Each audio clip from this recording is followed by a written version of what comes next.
natural na ano doon, revolto. Yung lakay-lakay. Diyan tayong titimbangan. Hindi ka katimbangan. Ngayon na may rin sa sisyo ko. Muna mo ang itisuro ko, masikat yung mga timbang di ba? Whether you're, Yun na sila magkakaroon. Anak ko yun. Pero siyempre, nakaatas na nakaiwaman. kasi lang, nagigay lang in demonstra na ni mother na hindi. Kanahan ka matanda ka, hindi. Nanahan ka. So, Yung basin na, mga naging ako ka, pero di mo paalam na. Ang bato na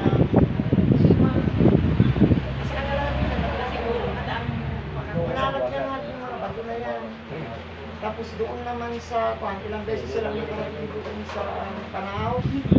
Pero never na sumama niya. Kasi yung panahon na yan, ano rin yung thinking na yun kasi hindi naman sa philosopher ako. Very similar din sa religion niya. Kasi doon siya nag-umpisa eh.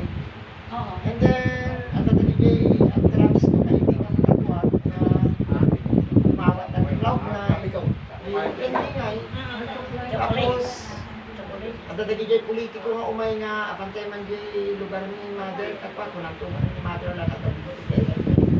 Sa pagkatuman treasure. At ito nagkukot, ang hirang natin yung katwag. Sa lapay, pinag-umalay ng bord. Ako na. Gano'n ako kapeloso po doon tayo. Pero never nga nakaala na dito. Sa nagiging mo nga di makamit tayo. Maraming kaya natin sa anak ko na i-eager daw mo. Naglalo ng Mallorca. Eh siyempre, among mo hindi at kami tamager lang ito. Kami napagbili ko i-scale tayo. At kami ano doon, ang pagkain namin noon napakatay. Yung bang hangak sa ladita na nagadunga sa mangkot. At hindi lang may isang supplier meeting ni Mrs. Pao. Alam ba niya? Ano bang sa ladita? Rumami na iyawi pa. Pagkatas gano'n, hindi dyan kay anak niya ba? Pero di nga rumari kasi dami birabit kindalan yun. Ganun talaga matraining ka ng ano. Tapos dyan na noon,